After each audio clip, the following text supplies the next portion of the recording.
na kutakia pepo ya janna pamoja nami. Inshallah tutajenga familia ya Taka.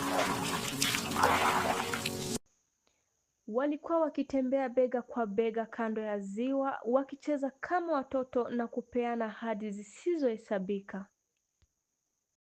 Walikuwa pamoja kila wakati, wakiwa mahali patulivu sana kiasi kwamba hakuna mtu ambaye angeweza kuwavuruga.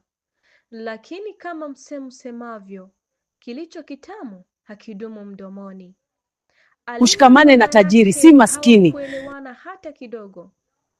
Sababu ilikuwa ni kwamba Alima alimpenda kijana maskini aitwaye Abdul.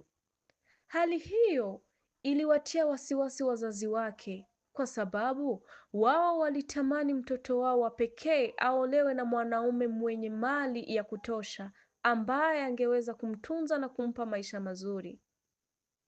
Licha ya shinikizo la wazazi wake, Alima aliendelea kusimama imara katika upendo wake. Vipi kuhusu Abdul? Aliumia sana kwa sababu hakukubalika na wazazi wa Alima.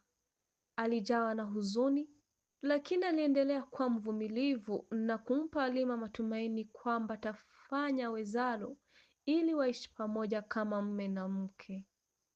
Mama yake Alima alikasirika sana. Siku moja akakaa na mume wake, wakashauriana namna ya kumtafutia Alima mume tajiri. Baba yake akasema hivi: ninamjua kijana mmoja mzuri sana, tena ana kila kitu tunachomtakia binti yetu. Yeye ni askari wa polisi, maana yake usalama mtoto wetu utakuwa uhakika. Mama kajibu, ndiyo maana nilikuchagua uwe mume wangu, kwa sababu napenda jinsi unavyofikiria. Kesho tutakutana naye na tumtambulishe kwa Alima waanze kufahamiana. Baada ya wiki moja tu, Alima alishangaa sana kuona polisi nyumbani kwao. Alipomuuliza mama yake sababu ya mtu huyo, akampuzia na kusema, karibu mwanangu, huyu ndiye binti niliyekuwa nikikueleza. Alima, najua unashtuka sana, lakini sisi kama wazazi wako, tena watu wazima, tumekaa tukakubaliana kwamba unastahili yaliyo bora. Kijana huyu anaitwa Alex na ndiye mpenzi wako mpya. Alima alihisi kama amepigwa na radi. Habari hiyo ikamshtua sana.